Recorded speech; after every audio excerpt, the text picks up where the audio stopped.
Hello, everybody, and welcome back to the currently unnamed comic book podcast. I'm Ryan, and I'm joined by. John. And we're going to change up the format a little bit. We're going to stick to talking to DC. Unless something big happens in the Marvel or indie market that we want to talk about. Generally speaking, we're way more excited about DC, so we're going to stick to that for the most part. Yeah, and that's clearly that's clear if you listen to the other episodes. Our DC segments completely eclipse the others, so we'll just keep it focused here for now. And if something really big happens, i.e., the finale of King in Black and Heroes Reborn and so on, we'll touch upon it then. But Wanda Vision, etc. Yeah. But for now, we're gonna start with some DC TV. Really quick news, pun intended. We got confirmation that the guy who played Jay Garrick on the Flash CW series will be reprising his role on Stargirl, but we don't know if it'll be like the same guy. Like if he'll remember Barry Allen and all that stuff. But yeah, we have Jay Garrick Flash showing up in Stargirl. Yep. The CW crossovers continue as if they had any real chance of going away, but that's neither here nor there. Yeah, and I'm just pretty excited to see like a real JSAer in Stargirl, because up to this point we've only had Pat Dugan, right, as like and a that's real JSA member. Yeah. And no offense to Stripesy, but I don't. When I think JSA, Stripesy isn't even on my top 20 list of characters. You know what I mean? So give us Alan, you cowards.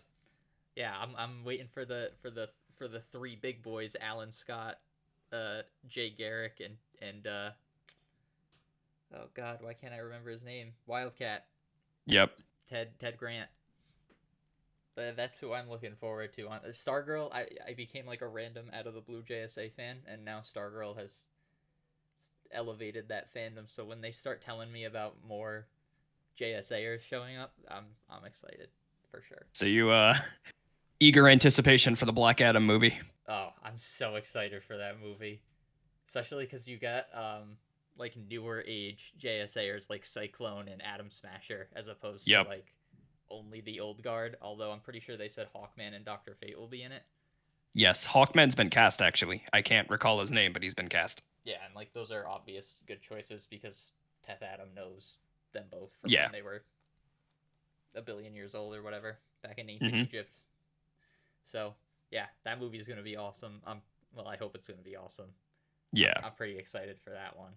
And then actually, really quick before we dive into the big TV thing that we were going to talk about, did you see the rumor/news of the Superman reboot from Jj Abrams? I saw a teeny tiny tidbit about it that said he might be black. I mean, would be wicked cool because I'm really that's fine. Like give us some Calvin Ellis. Yeah. There's a bunch of black Supermen that could have really, really cool stories. I'm exactly super here for it. No offense to Henry Cavill, but Warner Brothers hasn't exactly done him justice on the big screen in a really long time. Yeah. Again, through no fault of Henry Cavill, I think he was a good casting choice, given really horrible scripts and tones in movies in general. But speaking about Superman, on the exact opposite end of the spectrum, we had like a really, really good. It was called a 2-hour premiere, but the runtime was an hour and 4 minutes of Superman and Lois on the CW. Did not feel like a CW show, in a good way. Yeah, and I like. For the record, Ryan and I have completely different levels of like CW Arrowverse knowledge. Ryan, I'm pretty sure you've seen just about all of it, and I've seen just about none of it. Yeah, I've watched everything except for most of Supergirl. That one I couldn't really get into, but I've seen all of Arrow, I've seen all of Flash, I've seen all of Legends. I watched half of Batwoman, and then I fell off, and then I found out Ruby Rose it was like, nah, I'm good, which is fair. Those shows are a lot of work. I can't really blame her for that. Yeah. So I think I'm just gonna hop back in, starting at season 2 with the new Batwoman. Yep. And then I guess technically, because they're on the CW now, I've seen all of Stargirl and I've seen all of Swamp Thing. Have you Have they integrated the old Constantine show into that verse?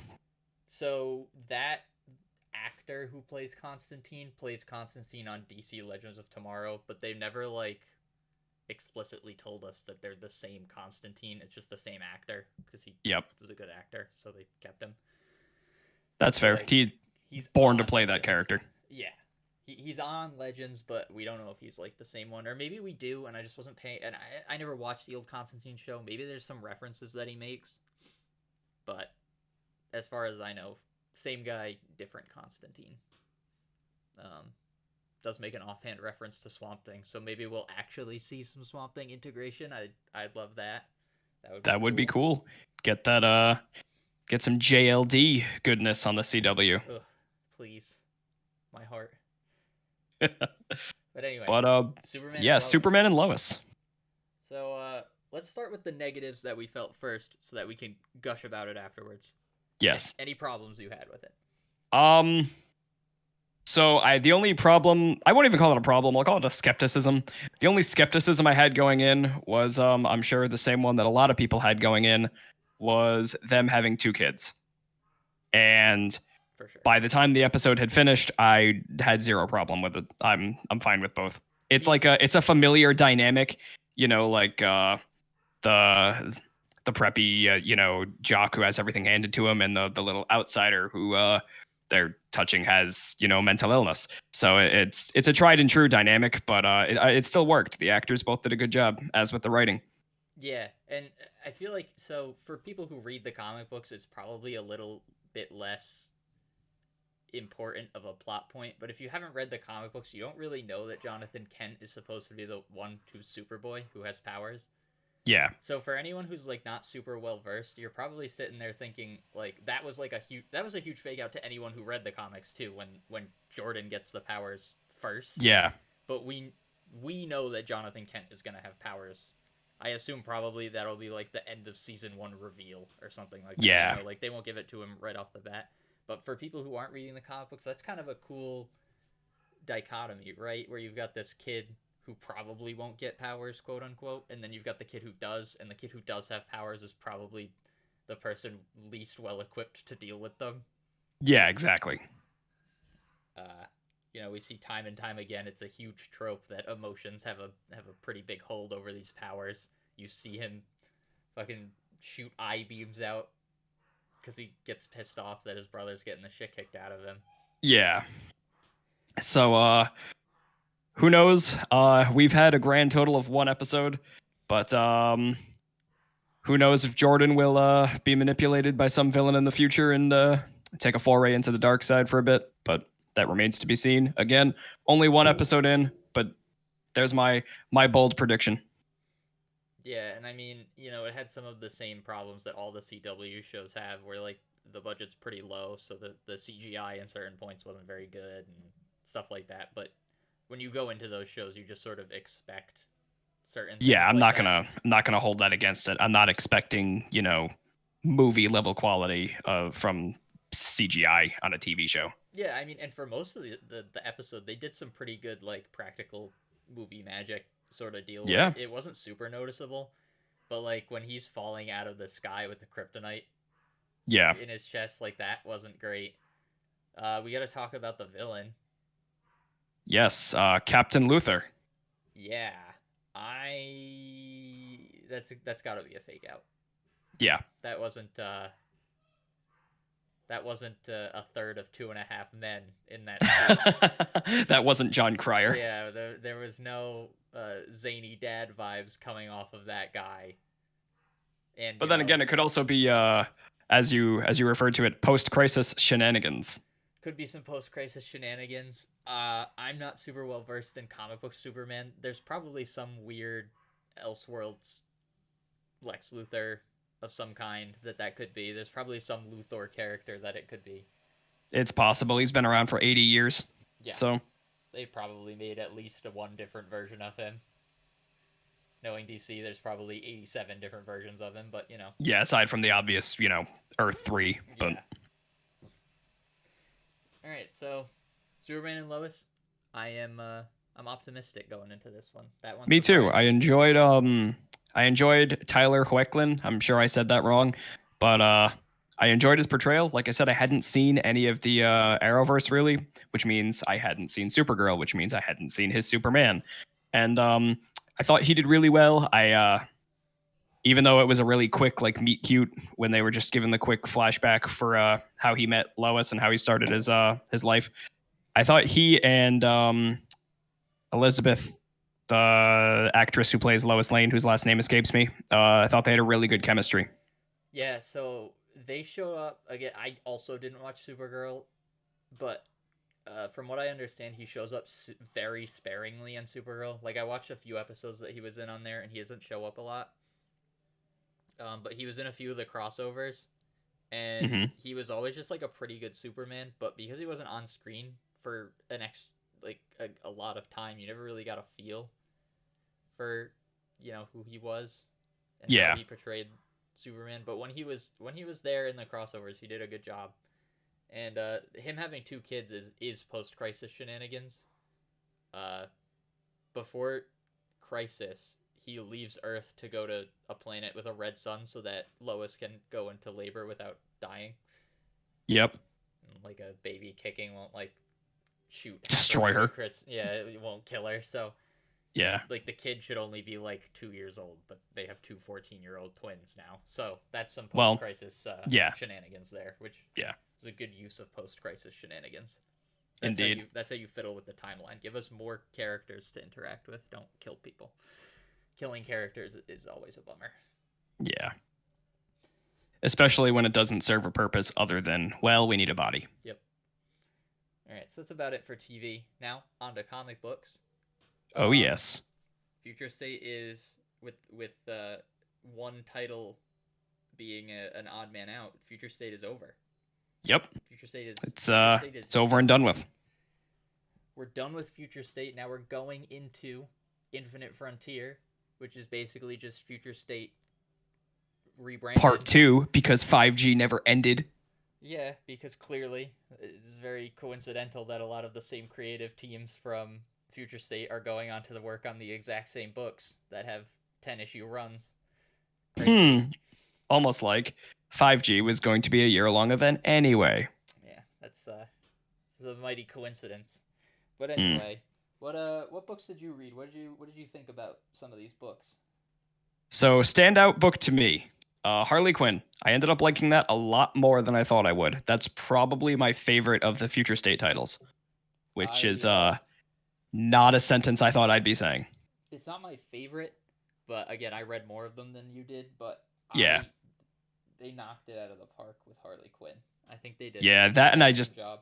I think I like the first issue a little bit more than the second issue, but not to the point where it like made me dislike the series overall or anything. Like the second issue was really strong, but there was a little bit less of Dr. Quinn. Yeah, and more of, Harley. Super good series. Again, the art is phenomenal. Let me take a look. I have my box here. The big Boxo Future State. Yeah, let me take a look at the artist. I think it's DeMio. That's going to be an artist to look out for sure. I think... Yep, Simone DeMio. The... Killer art. Oh yeah, for sure. Any other books that sort of stood out to you that you finished? Stood out that I finished here. So I said how I liked Harley Quinn. Here's one that I didn't like. I'm sorry, Ryan. I did not care for Future State Swamp Thing. Yeah, I feel like Swamp Thing is sort of a book where you kind of have to be a Swamp Thing fan. You have to care. I personally, as much as I love Swamp Thing, that one felt middling to me. Yeah. But I will say that it did sort of give me hope for Ram V's like actual Swamp Thing series. Yep. Swamp Thing's is he continuing the Justice League Dark backup that's going to be in Infinite Frontiers main series? Yeah, he's the writer. He's continuing on Justice League Dark as well as the backup writer for Justice League. Excellent. But like Swamp Thing's a character who sort of needs a little bit more room to breathe. Yeah. Because just his powers and his sort of concept overall as it's evolved, he's just like a little bit too big for 2 books. I think that those books are a pretty good representation of the character of Swamp Thing. I just don't think there was enough room for it to breathe. Yeah. But as you said, rip Obsidian. Yeah, yeah. Poor guy. I thought it was cool that they sort of tied Obsidian into a book that Obsidian had no business being in. Yeah, I enjoyed that. The Obsidian Swamp Thing relationship is not a deeply explored corner of the DC universe. Just you wait until Rom V gets his hands on it again. Yeah. We get a sneak peek at probably some more Floronic Man action, which is also pretty cool. He was indeed. He's a cool villain. I haven't worked my way through some of the more important Swamp Thing stuff. Cough cough Alan Moore. Oh, yep.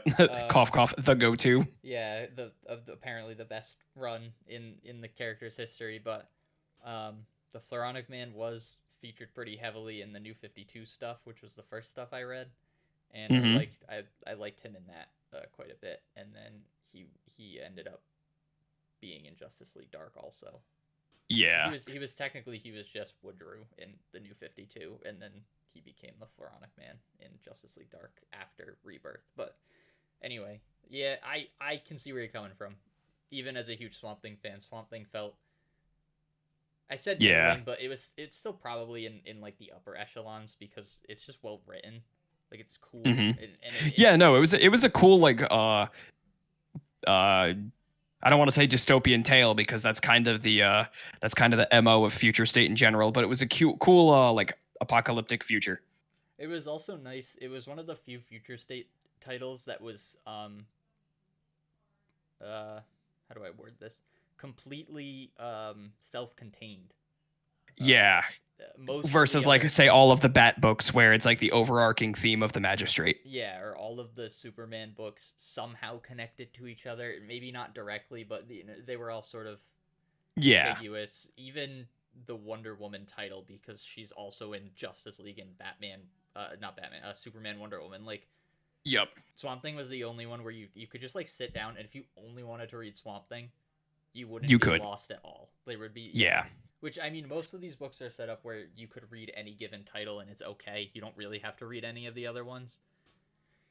But stuff like Swamp Thing and Aquaman were two very self-contained titles, and I think that was to their benefit. Speaking of the sort of like the lasting legacy of Future State, because we already know that there's going to be a Future State Gotham title, because again, 5G never ended. Yeah, like that. We'll get to it later, but that was a part of Future State that kind of bugged me. Yeah, it was sort of a non-ending for a lot of the books. Yep, but the main point I wanted to bring up about it is Justice League. Do you think that's going to get a secondary Future State title? No. I think all of those characters are just going to show up in the main universe. I don't know. I think they're setting up or at the very least, they certainly left the door open for a future state title as like a second Young Justice or something. I don't know, because we know Yara Flor, her book is already solicited. We know she's coming. Yep. Future State Flash, I believe, is on the cover of Infinite Frontier, right? Let me see. I'm looking at it right now, actually. Or we thought that they were in Titan Academy. Yeah, not unless they do end up being the same person. Bolt is on the cover of Infinite Frontier, not Jess Chambers. They are definitely different people. Yeah. We know that the young Aqua daughter, Aquawoman, she was already in continuity previously. Yep, just as an infant, but you know. It wouldn't be surprising if she gets aged up. We know that the next Batman is also going to show up. Oh yeah, he has tons of stuff coming between digital first titles, and he has a miniseries. Tim Fox is sticking around for a while. Yeah, we already have Jonathan Kent, who's their Superman. Granted, he got de-aged because there's another Super Sons title coming out. I think that's just set to be like when it's set to be, because I'm looking at the splash page of Infinite Frontier right now, and John Kent is still very clearly a teenager. Maybe they just aged them up, but Patrick Gleason draws them younger, or not Gleason, maybe. Yeah, Gleason. I think it's Gleason. He did the first one. I'm not sure if he's doing the current ones because I think he has a Marvel contract right now. No, it's the same art style for the new one. It might be a different artist, but it looks fairly similar. Maybe that's just how they look. Maybe it's set in the past. Yeah, that's what I was thinking. It was just set in the past. Because Damian also isn't wearing his new costume in the new Super Sons book that's coming out. So yeah. But yeah, so most of the members of that Justice League, they're already going to be in our main continuity. They might end up getting their own book later anyway, right? Mm-hmm. Because they're fairly popular characters, especially Yara Flor, and we know people like Jonathan Kent. Yeah, they're banking hard on Yara Flor. I mean, with good reason. I enjoyed Wonder Woman very much. I think she's a cool character. Yeah, that was one of my favorite Future State books. Was Yara Flor Wonder Woman. Same. A nice sort of modern twist on a sort of old Greek story. Mm. She has a nice change in personality versus the regular Wonder Woman, right? Yeah, exactly. Because she's hot-headed. She's headstrong and she's a little has a little bit of an anger problem. She has an anger problem. She's a little quippy. She felt like a Brian Michael Bendis character, is what she felt like. Mm. But not a teenager. So, I thought the art was really good. Props to Joel Jones for doing both the writing and the art duties for FS Wonder Woman. I was talking to someone at an LCS, and he was like, I really don't care for Wonder Woman, but Joel Jones was on the book, so I picked it up, and I wasn't disappointed. And I was like, I'll have to keep an eye out for Joel Jones from now on, because, yeah, like, the art is like 10 out of 10 in this book, and the story. Yeah, she did really, really good. The story's like a pretty solid 8, I would say. It's a for 2 issues, it's fine. For two issues, I'd say it's a pretty solid, compact story that sort of, it gave me everything I wanted again out of a 2-issue series. You know what it reminded me of, and this was probably the plan had 5G come across like as it was initially planned. The 2 issues reminded me of remember those Rebirth #1s, like the one-shots for all the characters at the beginning of Rebirth? It reminded me of one of those. Super reminiscent of that, where it's like a brief introduction to the character as they are. Yeah. Yeah, I agree.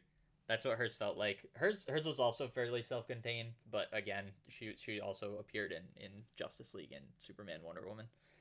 Any other titles that you finished?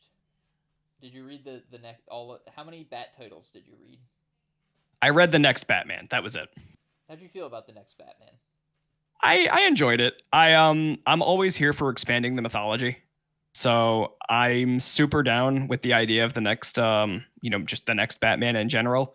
There is an intercontinuity cop screeching of me about, well, what about Batman Beyond? But that's technically on a different Earth anyway. So I'm over it. Yeah. But I liked it. I didn't like it.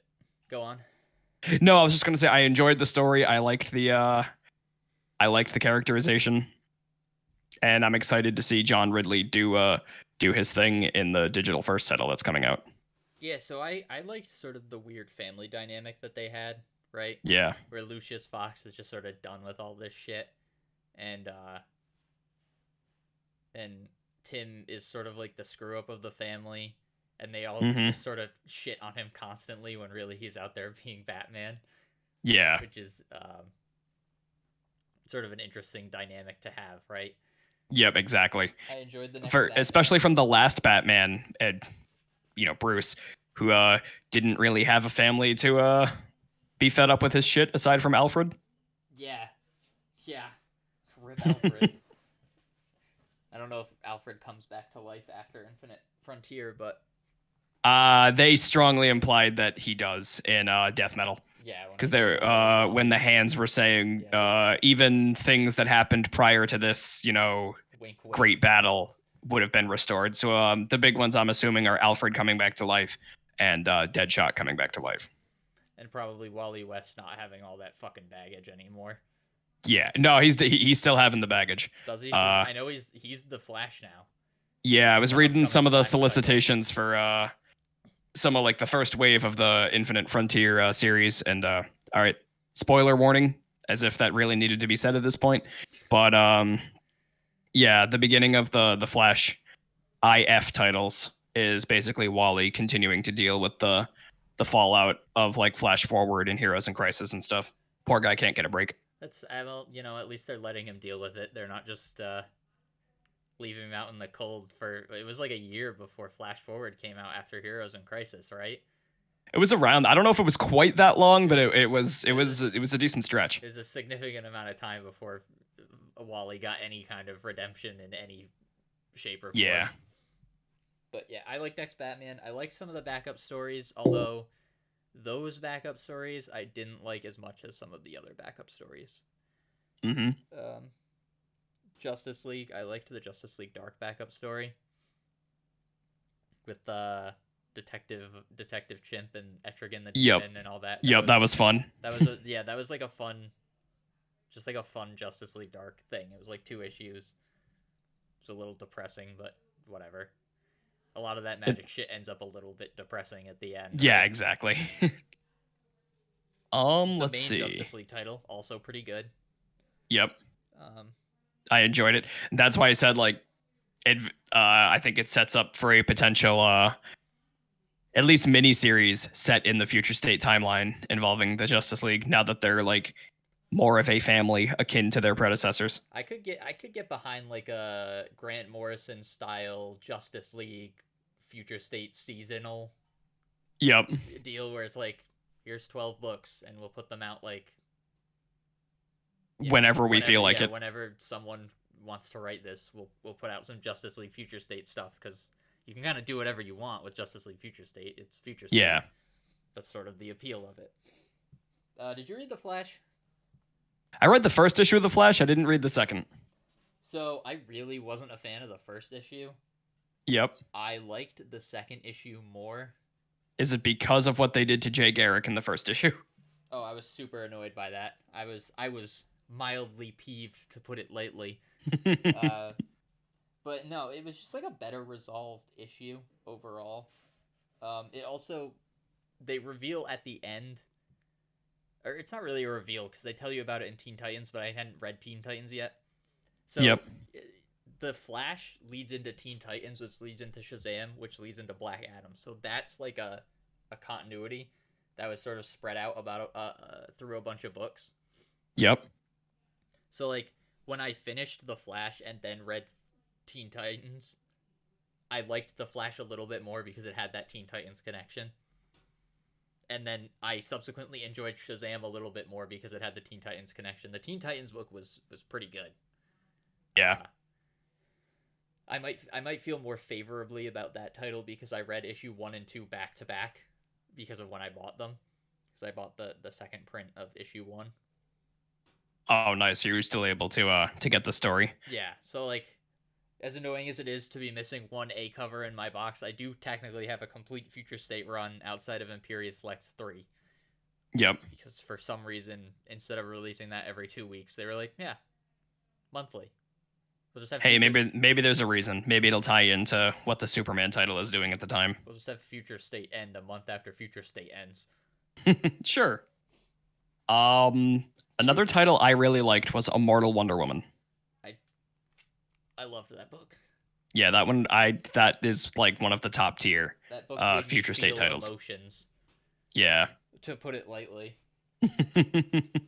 I definitely got a little weepy the further into that book you get. Yep, like, it's just a sad book. It's just like a sad book, but then it ends on like a very Wonder Woman-y hopeful note where she like accidentally creates the Big Bang and starts the universe over again. Which is, again, very Wonder Woman, right? Yeah, exactly. There's hope for the future because, yeah, I liked her little conversation with the Spectre. Yep. There's just a lot of good stuff going on in that book. We're gonna have to pay note to that conversation as Infinite Frontier comes out. I was about to say Infinite Crisis. Yeah. As Infinite Frontier comes out, as Wonder Woman and the Spectre are going to more. They literally appear on the B cover for Infinite Frontier 0 together. Which is a really good B cover. Yeah, our LCS usually doesn't set aside specific covers, but I'm gonna see if they'll make a little bit of an exception on that one because I really, really want to grab that. Yeah. That's a good looking book. And we will certainly be back to talk about Infinite Frontier. Oh, Probably give yes. it a couple weeks to breathe, because I think some of the titles I'm most excited about come out in week 2. Yeah, the second wave. But more about that later. Yep. Yeah, Immortal Wonder Woman is awesome. I like how she sort of, the more you look at her character design, the more you see other characters. She's wearing the lantern ring around her neck. She's got Batman's utility. She's got Batman's belt. Her cape is Superman's cape. Yep.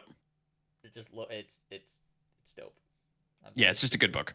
It's a good book. It gives me hope for the Cloonan crew moving on to the God Sphere and Wonder Woman in Wonder Woman 770, which I believe is also a week 2 title. But I don't. Yes, I believe it is. Me on that. Yeah, Mortal Wonder Woman, fantastic. Did you read Aquaman? Again, I read the first issue. I didn't get the chance to read the second one. Second issue. How did you like it? Second issue tied it together pretty well.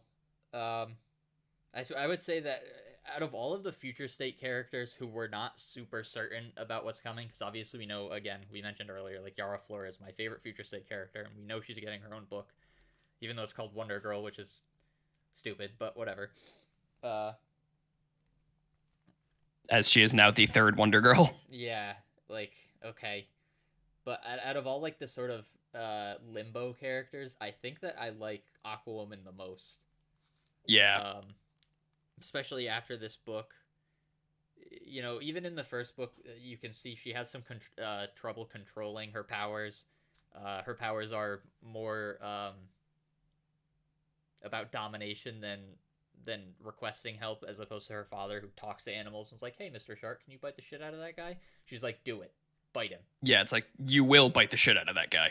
And in Aquaman 2, you find out that she has very minimal control over that power, in the sense that she will subconsciously accidentally use it. At the end of Aquaman 1, you see her get her foot bit off. She replaces it with a silver, like a literal silver fish. Like a fish made of silver that can warp its body. And perhaps a callback to the 90s design where Aquaman had the hook for a hand. For sure. So she basically accidentally commands it to come up on land and form her foot for her, and sort of, so she has a prosthetic leg made out of a fish. Brutal. It just looks like, you know, Terminator 2, like the Morphe Terminator when he turns all silver. Yeah. That's what it looks like. And so part of the whole book is her arguing with the school of fish that she took that one fish from. And it was kind of cool, because like the first one was all about Aquaman and the second one was all about Aquawoman, and that book made me hopeful that she shows up in more things. Yeah, even if it's just like a brief, you know, time travel shenanigan crossover.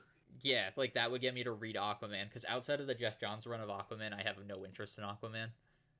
Like, that run was really good, and even with how good it was, I still felt no desire to really read more about Aquaman. I read the first like 20 or so issues of the Rebirth run. I liked it a lot. I didn't really have a reason to stop. I just kind of did. Yeah, that happens sometimes. Yeah, but it was a good run. It I guess technically just ended, but yeah, as all runs did. Yeah. Quote unquote, sort of. But yeah, that Aquawoman is certainly on my list of hopefuls. Fingers crossed that she gets some kind of shine. Even if she ends up in like the Titans Academy as like a teenager or something, like that would be awesome. Some Zebellian magic gone wrong, and now she's suddenly a teenager. Yeah, something like that.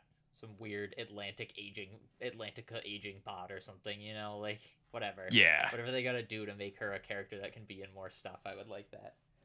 Let's go alphabetically since we're on Aquaman. Batman Superman. Did you read it? I have not that one, no. It's pretty cool. It's sort of, I like the writer. It lays the groundwork for all the magistrate crap. It was a cool book. I don't think it was anything special comparatively to some of these other books, which I thought were real standouts. I thought it wasn't bad. It was pretty good, but it felt like another Batman Superman book. I would hope so. You know what I mean? But that's all it felt like, right? Yeah, like. Yeah. I know the writer Jean Luen Yang, who I actually is the same guy who did both New Superman and Superman Smashes the Klan. Really good book, Superman Smashes the Klan.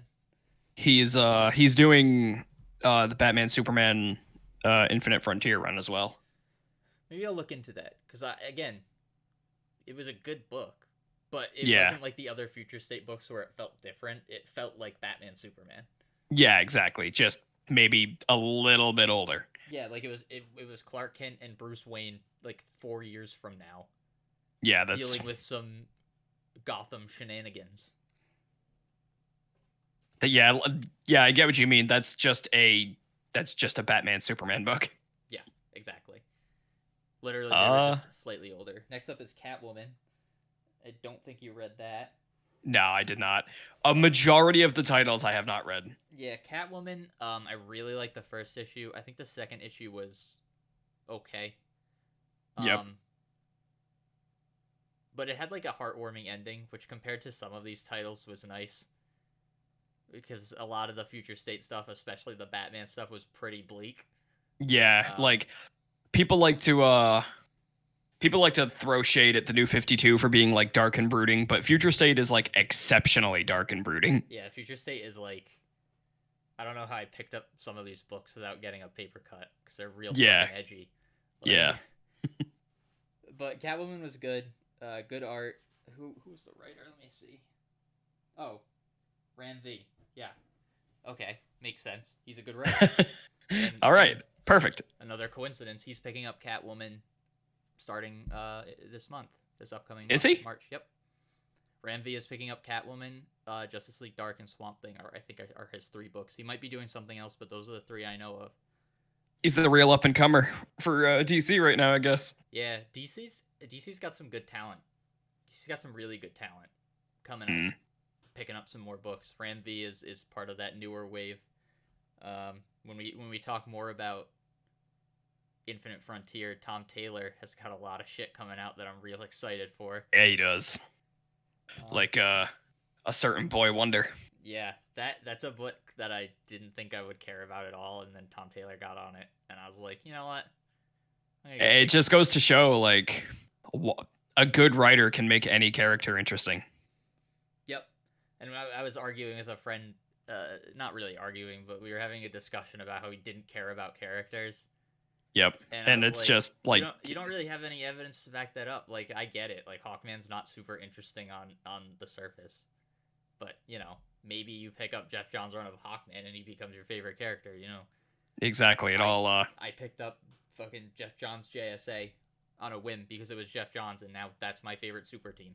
Like, so I think that writers and sometimes artists definitely can sort of heavily impact what you care about in this sort of hobby. The Holy Trinity. Or a fantastic example for me specifically is Daredevil. Up until about 5 months ago, I didn't give a shit about Daredevil. Like, Charlie Cox was a cool Daredevil, and I liked the show, and it was neat, but I never thought about Daredevil. And then I read Frank Miller's run. And then I finished Frank Miller's run. And then I read Bendis's run. And then I finished Bendis's run. and then I bought Brubaker's run, and I'm about to start it now. And now you just own a ton of Omnis now. Yeah, Daredevil is the character who I have the single most omnibus for in my collection now. Yep. That's rad. That, again, 5 months ago, I didn't care about Daredevil, and now he's amazing. Like, writers matter. And so, having good writers show... Like, again, Catwoman, I don't give a shit about Catwoman. She's Catwoman. Right? Yeah, like, you care now. Yeah, now I'm, like, kind of thinking maybe I'll pick up Catwoman. Maybe I'll give that first arc a shot because I like Ran V. Yep. So we got a lot of good stuff coming out of Infinite Frontier, it looks like. Hopefully, you know. I'm excited. It's an exciting time. Jumping on points are always exciting for the obvious reason. Yeah, that's a fantastic. Like, again, Suicide Squad. I don't know, but I might as well pick up the title. Yeah, like we get it. You're promoting the movie, but we'll get to it later because the Suicide Squad Future State. When we get to it, I'll talk about it more. But yep. Let's move forward. Alphabetically, next is Dark Detective. Did you read Dark Detective? I couldn't find it. You couldn't find it? Oof. Yep. as I mentioned, I think before the podcast, the Dark Detective crew, Tamaki and Mora, are moving to Detective Comics, and because of that, I'm going to start reading Detective Comics. I think it's every 2 weeks, right? Is Detective, or is Detective monthly? It might be monthly now, but I'm not sure. Whatever the fucking interval is, I'm reading it. Yeah. Because Tamaki and Mora did a great job on Wonder Woman, even though I haven't finished that run. What I read of it was really good. And then I read Dark Detective, and I know that they can do good Batman. They can do really good Batman. And I don't care for Batman particularly. I like him when he's in stuff, and I won't, like Dark Knight Returns is awesome. Grant Morrison did some good stuff with Batman. I'm not going to pretend like I don't like Batman stories. But in general, I never actively pick up a Batman book. With like massive enthusiasm. No, I get it. Yeah. I'm the same way. I'm not a fan of the Bats. Yeah, and this is the first time where I'm like enthusiastically, like I'm really looking forward to picking up Detective Comics after reading this run. This is sort of the stamp of Future State is a darker, grittier take on things. But this was kind of cool. His sort of fight against the Magistrate after he's dead, after Peacekeeper 1 kills him, quote unquote. Yep. Just, Batman being smart, Batman being resourceful, Batman being Batman. Just some really, really good Batman stuff, and I'm looking forward to the Tamaki run on Batman, for sure. Same. The Flash stuff, I already mentioned, was pretty cool in its totality. They did Jay Garrick dirty. Green Lantern. See, that's the thing. Sometimes, especially with stuff like this, you have to we can't fully judge it until it's finished. That's why this episode will really see more like a proper review of Future State as opposed to last time. We had a first impressions. Now we've got our full impressions. Yeah, our informed impressions from the full look. I liked Flash. I liked it more because it tied into Teen Titans, which I previously mentioned I enjoyed quite a bit. Yep. Green Lantern. How was it? That's one that I wanted to get, but just, I didn't have the money those weeks. So that one was one where the first issue I wasn't super happy with, but I really enjoyed the Jessica Cruz backup story. Jessica Cruz is not in the second issue, to its detriment. I didn't care for the other Lantern stories. However, so this is one of a few of these Future State titles literally say look forward to Infinite Frontier. Green Lantern 2 is about, the main story is about Hal Jordan going to Oa and finding the main battery destroyed, which is what the first Green Lantern book was about. It's about all these Green Lanterns trying to survive without their rings. Yep. Green Lantern 2 revolves around Hal Jordan finding the broken battery, and at the end, he meets the Far Sector Lantern. Oh, yep. Like, Joe Mullion. And she shows up and she's like, what the fuck? Why weren't you here? And then the second... Actually, I lied earlier. I think the second book was really good. I forgot about the entire second story that I actually enjoyed a lot. It was about Teen Lantern. Okay. And so she gets sent to Oa, and they're like, we don't know what the fuck to do with you, because you're not... Because her lantern arm thing is...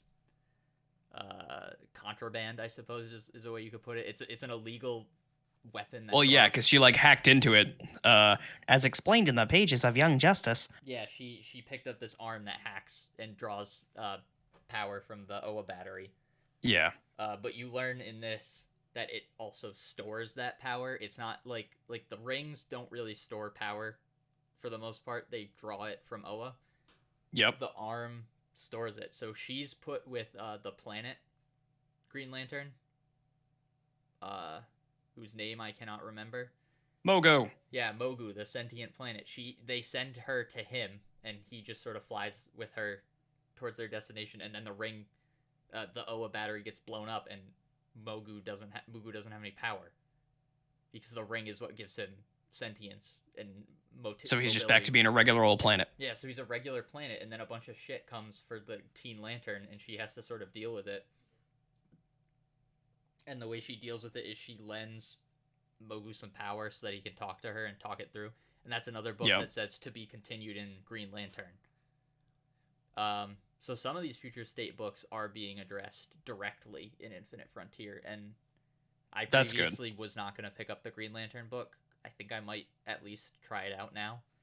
Yeah, I think it's always worth it to try out number ones, especially at a reboot time. But yeah, because you never know. Yeah, you could end up with like a book that and like they could do what they did with Rebirth, where pretty much every number one was solid.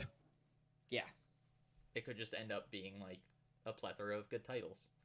Yeah. Next up, we talked about Harley Quinn. Superman House of L. Oh, that's not in alphabetical order. That should be under Superman. Also, we should probably save that one for last. Yes, that is the perfect capstone. Immortal Wonder Woman, Justice League we talked about. Kara Zor-El, Superwoman. That one I didn't read solely on the basis of I'm not interested in the character. I like the writer. I like Marguerite Bennett, but that was another emotional book in a way. Yeah. Not because it was sad, but because it was so hopeful at the end. So the first which is what the super titles really should be. Yeah, they should always be about hope. But so at the end of the first title, this girl shows up on the moon, and then her relatives come to take her away because she's a monster because she absorbed this gem that gives her superpowers. Mm-hmm. So the second book sort of deals with Supergirl overcoming her problems. Krypto is dead. He dies in the first book, and they sort of bury him. Oh, no. Yeah, because he's like her best pal, and he stays on the moon with her, where she sort of protects the people living on the moon. Yep. Then she inspires the little alien girl to sort of destroy the power source within her to save everyone, and so her relatives go away, and then Kara sort of spends the rest of her life just helping the people on the moon. Yep. And it's just sort of this sort of hopeful tale about this outcast protecting whoever she can, and then the end of the book is her grave next to Krypto's. Aw. Kara Zor-El, the Superwoman, and the girl that landed on the planet is immortal, and she sort of takes over protecting them. I did a pretty bad job explaining that. But I mean, the baseline was there. It was a really good book. I thought the end was a little emotional. I enjoyed it, and again, the weird fairy tale art style grew on me a lot. I liked it. Going into the book liking the art style made me enjoy it a lot more than the first one, where I had to adjust. Oh boy, Legion of Superheroes. Right. Legion of Superheroes. So I read that not long before we did this, actually, and there's a lot. Legion books are very compacted because there's so many characters, and it was just the Legion was disbanded and they were trying to reform it, and half the crew was against it and half the crew wanted to obviously reform it. It was tough to follow because the art was a little shaky, and it's just a lot of characters to keep track of on a page. Yeah, that was a book where I couldn't even finish the first issue. The Legion does not spark joy for me. Same. It's like no disrespect to Bendis or the artist or Legion of Superhero fans, but they just don't really do it for us, I guess. Yeah. I think if the Legion was a little smaller and just had 5 or 6 characters that you focus heavily on, and I get that's not really the point of the Legion of Superheroes, but I feel like if you do that, if you you home in on them a little bit, I think you can make it more of a fun read.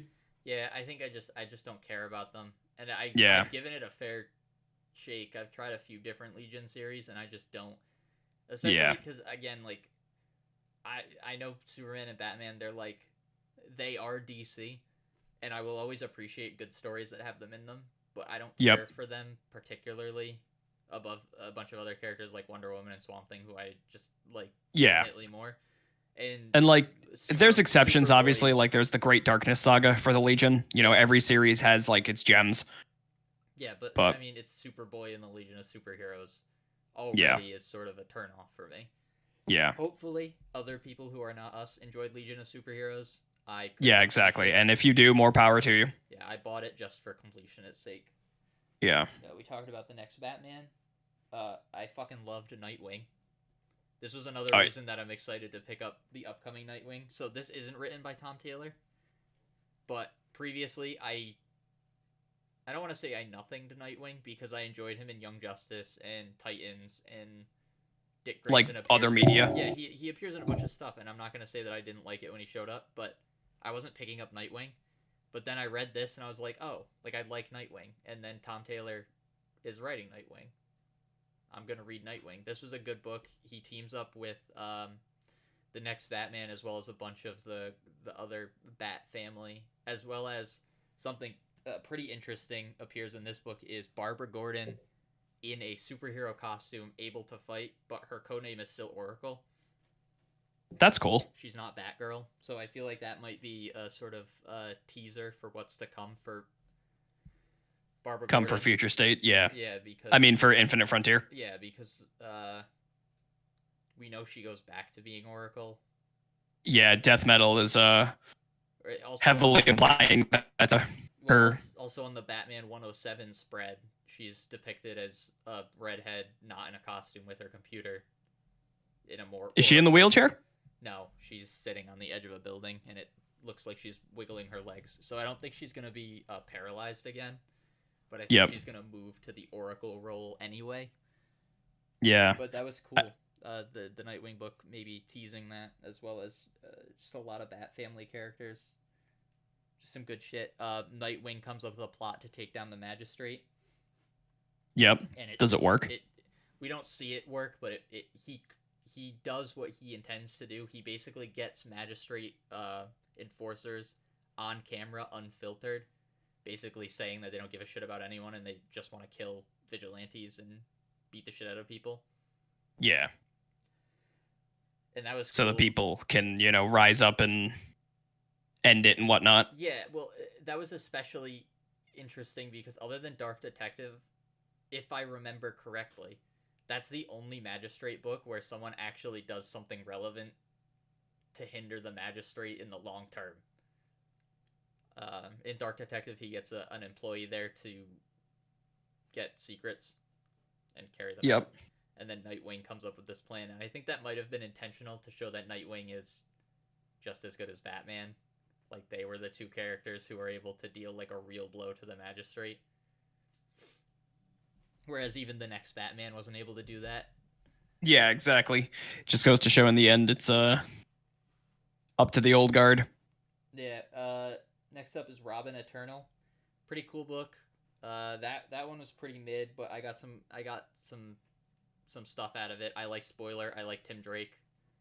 I didn't get it because I'm not into the lower members of the Bat fam. I'm not into the upper members of the Bat fam. The Magistrate comes up with a formula called the Lazarus Formula when given to the Cybers, the half-cybernetic people in Gotham, would make them immortal. Tim Drake accidentally gets dosed with it. Kind of goes a little crazy, but is now immortal. Is sort of the basic premise. Good book. Yeah. Book. Eternal even. Yes. Shazam, we talked about a little bit earlier. At the end of Teen Titans, they have to lock Raven away with the 4 Horsemen of the Apocalypse. Oh, fun. And to keep the door sealed, Billy Batson splits with Shazam. So Shazam goes to Earth to protect everyone, and Billy Batson just sort of chained to the wall. And this book is sort of a way to inform you why they need each other. When they split, the demon who splits them as part of their deal gives Shazam his own sight. So he sees demons everywhere and he starts killing a bunch of heroes. And the sort of moral of the story is that Shazam doesn't function without Billy because Billy has the ability to see things as they are, whereas Shazam is too clouded. And then Billy is a little bit too trusting and doesn't have the wisdom of Solomon, so he gets tricked at the end, and the door opens. And that lets out the bad guy for the Black Adam portion, which is the backup story for a book that it had no business being the backup story for. I think it was Suicide Squad. That's a weird one. Black Adam and that? Yeah, Black Adam is the backup story for Suicide Squad, so that if you cared to follow the story through Teen Titans and Shazam, you had to buy Suicide Squad to finish it in Black Adam. Right? Those cheekies. Which also brings us to the next book, Suicide Squad. Suicide Squad is a book that actually got me way more hype than I thought it would. Oh, yeah? A version of the Suicide Squad is taken to Earth 3 by Amanda Waller. Yep. They kill the crime syndicate. Oof, get wrecked.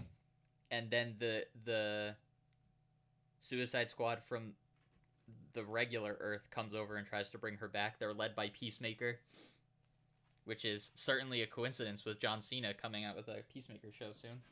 Yeah, huh? In addition to appearing in The Suicide Squad. Yeah, crazy, right? But he shows up and they try to take her back, and they learn that they can't. The Suicide Squad all dies. Crazy. They're the Suicide Squad. And yeah, it right. ends up with Connor Kent becoming the Superman of Earth 3, basically. Oh, okay. And that ties in with the new Suicide Squad. The reason I'm picking it up is because, one, I kind of like Peacekeeper's design. But yeah, it's kind of cool. More importantly, I accidentally glanced at the solicits for issue 2, and it shows that in issue 1, Amanda Waller drafts Connor Kent into the Suicide Squad. Yeah. Which I think is interesting as hell. We're leaving House of L to the end. Superman of Metropolis. I liked that one. I liked that one. It was cool. The backup stories were fine. The Mr. Miracle one I liked more after reading the part from Superman War at Worlds. Yep. Yeah, the Guardian one I didn't really... The Guardian one was fine.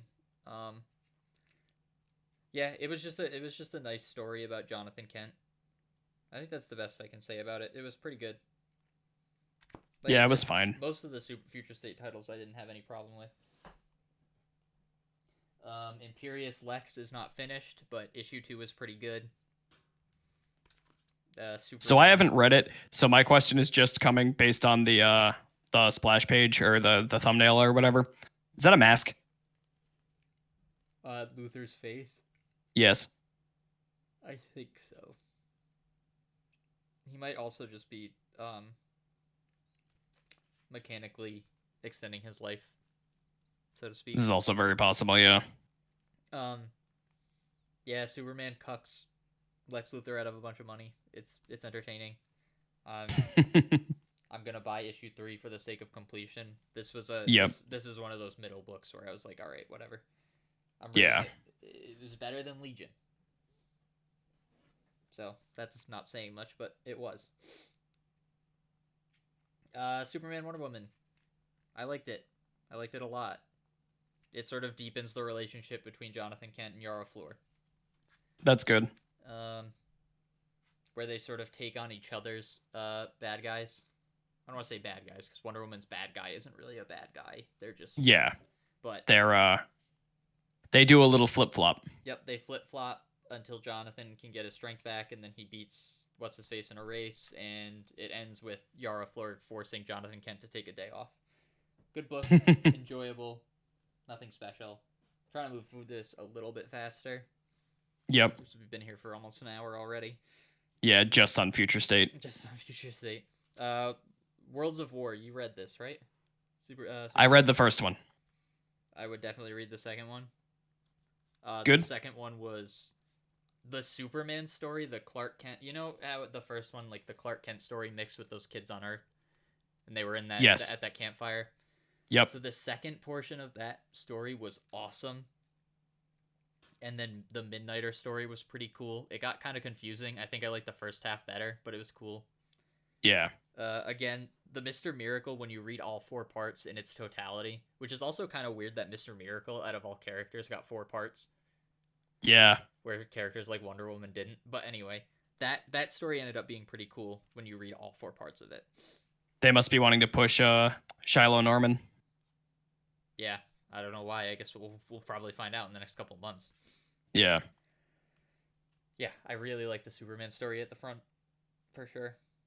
The Black Racer story was fine. The Midnighter story ended really weird. There was some time travel shenanigans that didn't make a ton of sense. But that's just time travel shenanigans. If anything, make sure you read the Superman story at the front. Definitely. All right.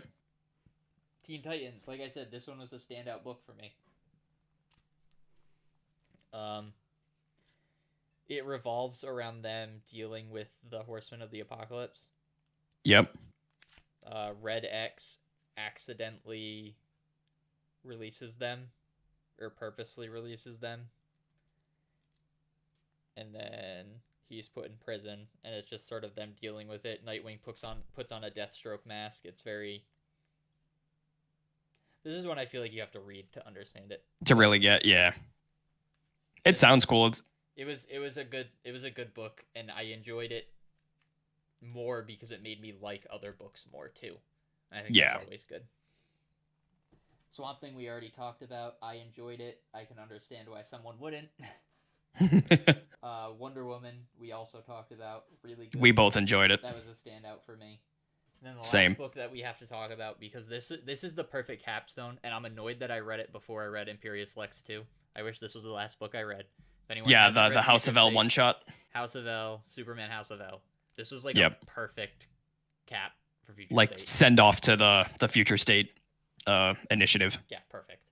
This book was awesome. And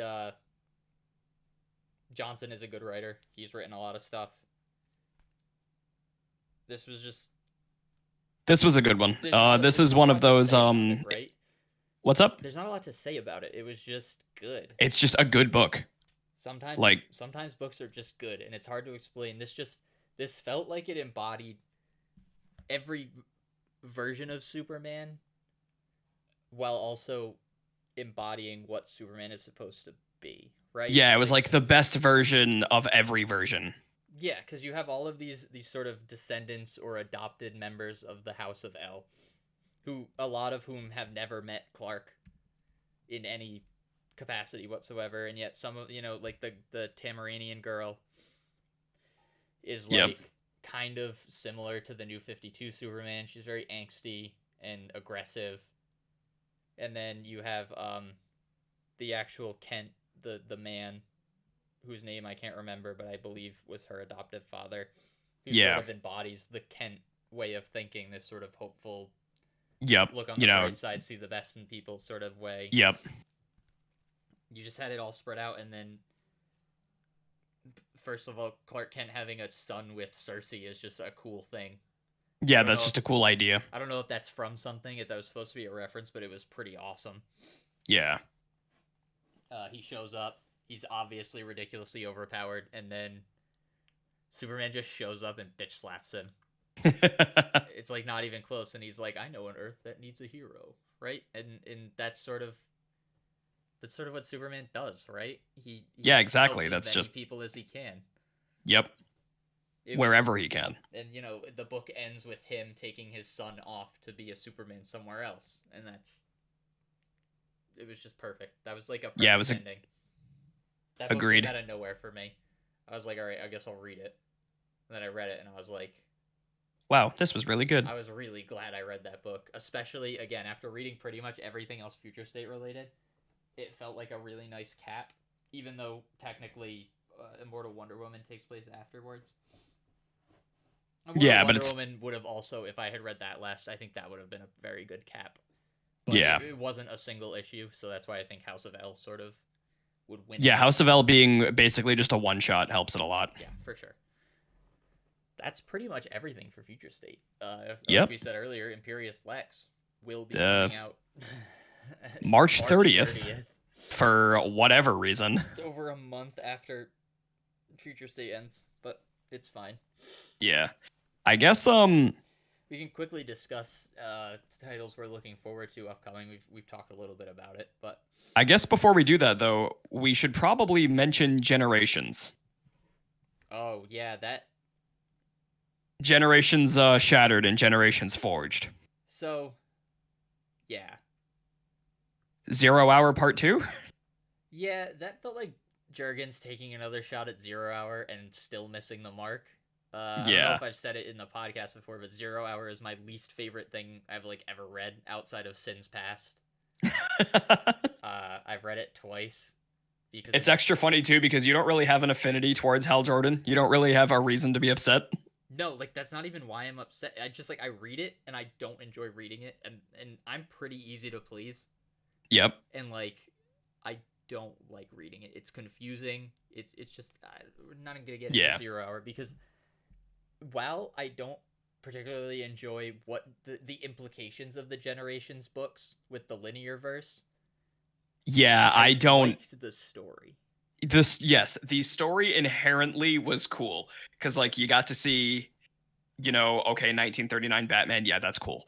But you got to see a bunch of characters that don't really get seen anymore, like Dr. Light and Steel. Yeah, Steel. How many people know who Steel is? How many people know who Commandy is? Yes, you know, Steel and Commandy are like pre-Infinite Crisis characters. Like they're like, it was cool to see them. We got like a Booster Gold appearance he and Skeets are always entertaining to me. Yeah, they're always fun to show up. But yeah, the linear verse is not something I'm too keen on. And so like, yeah, we joked in the beginning saying, haha, 5G was never canceled. And while it definitely wasn't canceled, that doesn't mean it didn't go through some changes. And I think the Generations... Those changes were probably good if Generations, Shattered, and Forged were any sort of indicator of how the universe was going to end up afterwards. Yeah. Basically, the linear verse is, long story short, the same Superman from Action Comics #1 in 1939...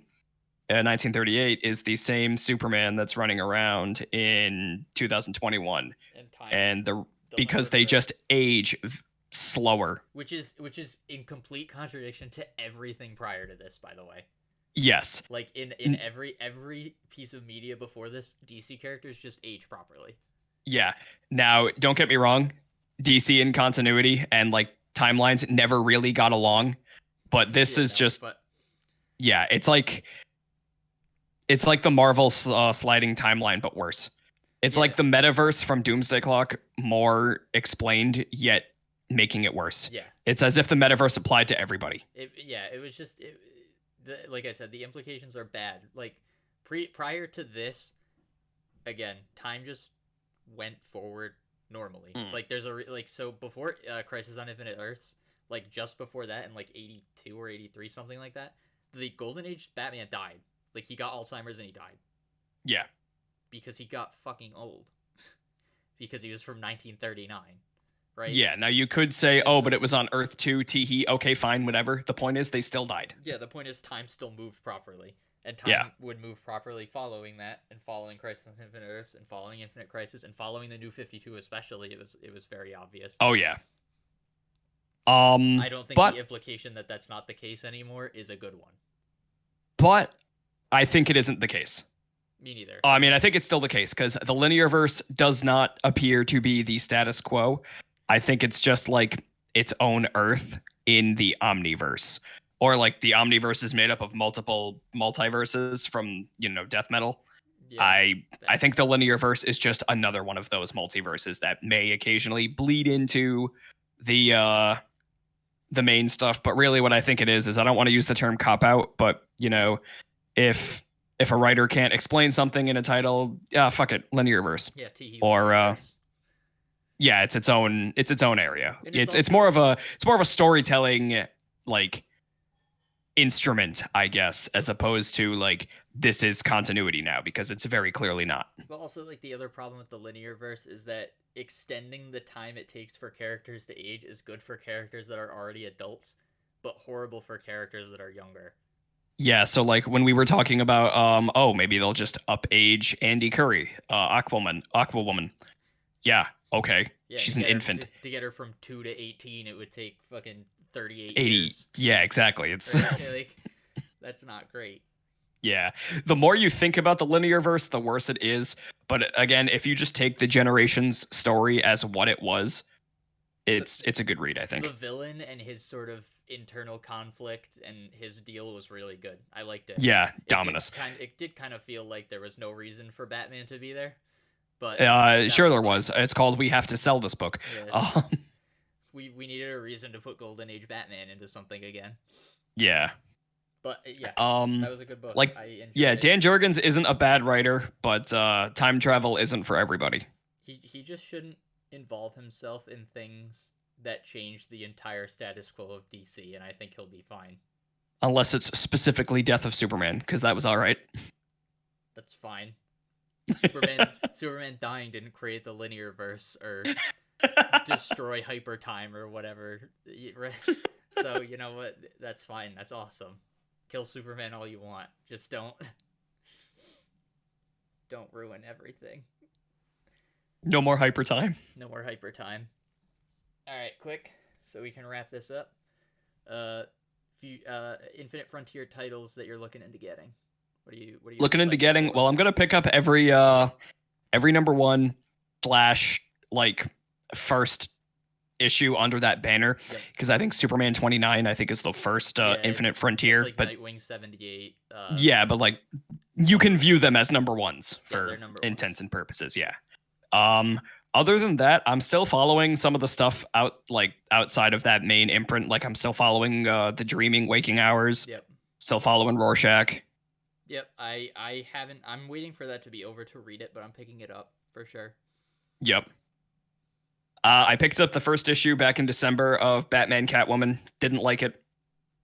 To no real fault of Tom King. I just think kind of fault of Tom King, but not him as a writer. But having 3 timelines going concurrently is very difficult to follow. Yeah, that was the biggest sort of criticism that I'd heard for it. Some people I also saw just I like it though. So you know what, that might just be I mean, some Tom King works are like stupidly influenced by personal taste. I feel like and also I hear a lot of people like Wanda Vision. You know who to thank for that. Yeah, half of that title and a significant portion of the sort of premise comes from Tom King, very blatantly. We'll get to WandaVision in another WandaVision related episode where we. Yeah, when the season wraps up, we're gonna have an episode dedicated to that. It's too good. It's too good. Indeed. Yeah, I'm looking, like I said, this upcoming week, Infinite Frontier, Justice League, Suicide Squad, Crime Syndicate. I'm probably gonna pick up The Flash. Yep. I'm definitely picking up Wonder Woman, definitely picking up Swamp Thing. Definitely picking up Detective Comics. I don't know why I'm so excited for it, but I am. Well, I know why, but like it's the team. But like it's like Detective Comics. It's like still out of character for me to be super excited about Detective Comics. I guess Wonder Girl, of course. Oh, yep. Although I believe that doesn't come out till April, I think. Yeah, that's a little further down the road. I guess for the sake of tying up loose ends, Teen Academy, Titans Academy. Today being the 26th is the launch digitally of Milestone Returns Zero Infinite Edition, or Infinite whatever. It's basically an expanded version of the one-shot that came out during the DC Fandom, and it's the well overdue and long awaited return of the Milestone characters, which are set on their own Earth called Earth M. And for fans of like Static Shock and Icon and others from back in the day, they are coming back. They're coming back soon. So I don't know anything about those characters. I know Static Shock had a cartoon when I was a kid. Yep. I'm really looking forward to reading these books. Unfortunately, they're digital first, and reading digitally for me, I don't particularly enjoy it. It starts to hurt my eyes after a while, and I'm a chronic binge reader. Yeah. So, see, I'm the opposite. I almost exclusively do digital. Yeah, so I'm kind of bummed that they're all digital. Hopefully, though, the DC Universe Infinite will have them show up maybe quicker because they're digital first series. Yeah. Because I really do want to read those. I've heard nothing but good things about the creative teams. Oh yeah, the easily. Look interesting. Yep. I wasn't super here for Hardware. See, I want to read that one because I've heard nothing but good things about him. But I've been reading Icon, like the older run of Icon, and I love it a lot. I know for sure I want to read Static and then the Icon and Rocket book. I believe is the other Yep. title. Yep. And then Yeah, their other. At that point, I should probably just pick up Hardware, right? Yeah, I'll because just pick up- really, there's- Milestone, it's the 3 relaunch books. isn't including Blood Syndicate for some reason, which was the other like big Milestone book. But other than that, it's Static, Icon, Hardware, and Blood Syndicate. So Yeah, I might as well just pick them. It's three titles total. Like adding Yeah. one is not going to break the bank or change my ability to read everything, right? I'm already backed It up as shouldn't, it at is. least. I might as well just add an extra book. yeah, Oh god, the pile of unread things. continues to grow. So daunting. But yeah, But Infinite Frontier looks pretty good. We'll come back with some thoughts on Infinite Frontier probably at the end of the month once we've got most of those titles out of the way. yeah, So we can talk about those more. can get the first wave of titles under our belt. Yeah, stay tuned for some WandaVision TV thoughts. Yep. Falcon and Winter Soldier also coming out not the following week, but a week after that, I believe. 2 weeks after that, something. I think so, yeah, because It's March 19th. I like what Disney Plus is doing and what they did with The Mandalorian as well. See, I like the weekly drip feed as opposed to the binge. It keeps people talking about it. I don't, but if the shows are good enough, I'm gonna keep watching them. Yeah. Like I was pretty positive I was gonna stop watching WandaVision at a certain point, and then I didn't. Yeah. Because the show was just good enough to keep me interested. So I'm not like a super huge fan of the drip feeding, especially for a 25-minute show or whatever, Yeah.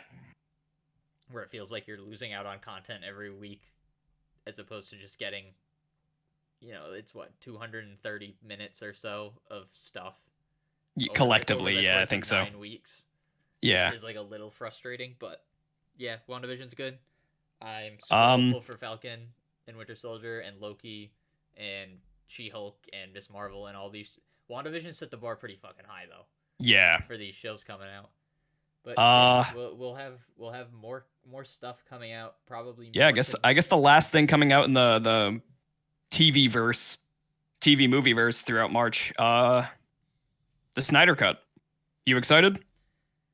I was pretty excited until I saw that the Joker was in it. He's only in it for one scene, I'm pretty sure. Man, Like I know they only really filmed like 1 or 2 extra scenes, and I'm pretty sure it was that one. They really should have just not. I don't know. I'm fine with it. If it's only one scene, I'm fine with it. Yeah, But yeah. He literally says we live in a society. Got to embrace the memes. Like, I'm sorry, but that's I don't like using the term cringe, but that makes me cringe. That's cringy. Yeah. Everything I'm optimistic.